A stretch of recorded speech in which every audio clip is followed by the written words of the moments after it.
Hey guys, it's me, Daniel, from the Book of Daniel. It's good goat's milk. So, by now I'm pretty old, like 70, 80, something like that. You know, I've celebrated 30 29th birthdays or something.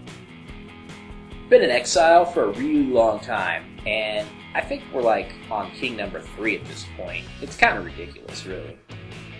You know, Nebuchadnezzar, he's not around anymore, and now this new guy, Belshazzar, he's running things, and, well, he's not doing a really good job of it.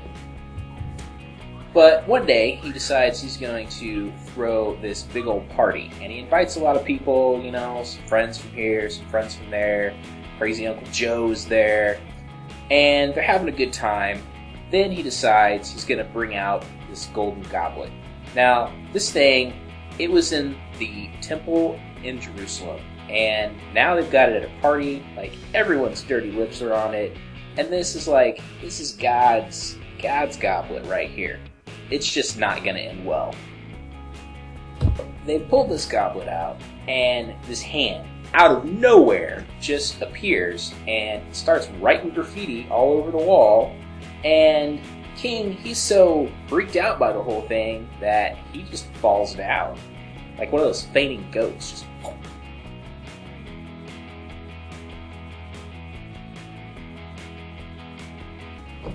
It was weird and really embarrassing. He gets all his people who are really smart, his magicians and the guys with all the letters after their names, and they're all trying to figure out what in the heck this is supposed to mean. I mean, they know what it says, but what does it mean?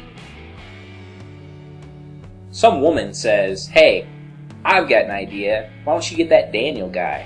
He knows his stuff." I mean, how many times have I done this already? I mean, come on, really. Just let me do it. So, I stroll in, I take a look. It's pretty obvious to me because, you know, God's given me this gift and everything.